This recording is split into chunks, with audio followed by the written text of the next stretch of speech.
Hi, I'm Brittany Rochelle and you're watching Magnificently Melanated TV. Today I'm sharing the supportive practice that is my go-to for dealing with a lot of racist shit, including being followed around stores or things that happen going into any sort of establishment. Sadly, this is something that is so common with so many Black and brown people and really just living our daily lives. And so I wanted to really give a practice that is built for the experiences of Black and brown people, instead of really not seeing ourselves or trying to fit into a larger white somatic practice that often completely ignores or erases our lived experience. So I remember in 5th grade, I think I was 11 or 12 years old, and we had this school field trip up to Denver, the city, which was 30 minutes out. And we had this, project to go and be in the city and navigate things for yourself. And I went to this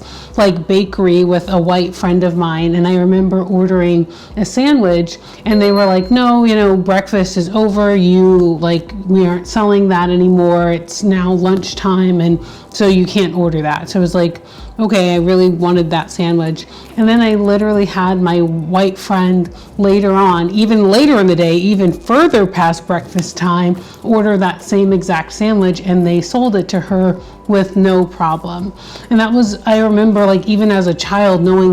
why is it that when I ordered the sandwich you were out of it, or it's past that time, but yet when someone who's white orders that sandwich, then they're allowed to do that. I was watching an interview with Cynthia Arubo, the amazing spectacular phenomenon, sharing how she's been followed around stores, being assuming that she was going to steal something. These are the experiences that are so sadly so common with Black and brown people. And I know that for myself, in dealing with racist store owners, dealing with racist sales clerks, it can be really disheartening in how I can even inhabit my own body and coming into other stores and just guarding myself and being really on guard in case I have to deal with some complete ignorant racist shit just in my daily life as a Black person. And so part of my work as an anger alchemist and part of my work as a somatic coach, working exclusively with Black and brown people, is around empowering ourselves and giving us the tools and really the mindset that we need, and that's rooted in our own experience and not kind of being co-opted from white experiences, which really don't even understand what it feels like to be followed around a store, what it feels like to be blatantly denied being sold something or entrance somewhere based on the color of our skin alone.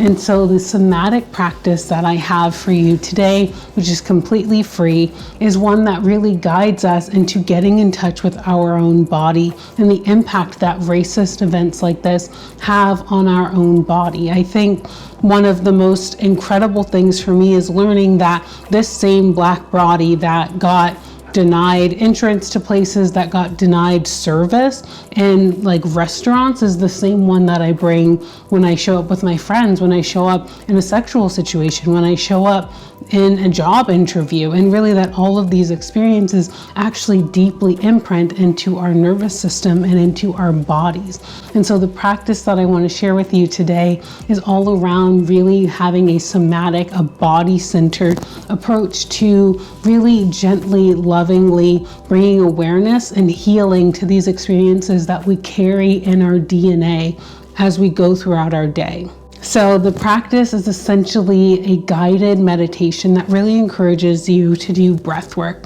So this is a connected breath where you're breathing and there is no pause between the inhale and the exhale. And I really encourage you to listen to your own body, to go slowly and to go gently, but you can use breathing in and out of your nose, in and out of your mouth, in your nose and out your mouth, really whatever way breathing that feels the most supportive to you, and really to explore from a body-centered way where you hold these memories or these experiences or these triggers around specifically racist sales experiences experiences that you have endured. And then I encourage you to allow your body to release these experiences however your body desires to do that. And so this can look a lot of different ways. This can look like shaking, sounding, this can look like crying, really allowing yourself and your body to have this experience where you get to release, where your body gets to release. And then calling in the support of people who understand. So often in my own journey and in so many, we're going to white practitioners who really don't even understand that these events happen in everyday life as a Black person, much less can't really offer any like real help or support or empathy because they have no idea what it's like to be discriminated against based on the color of your skin.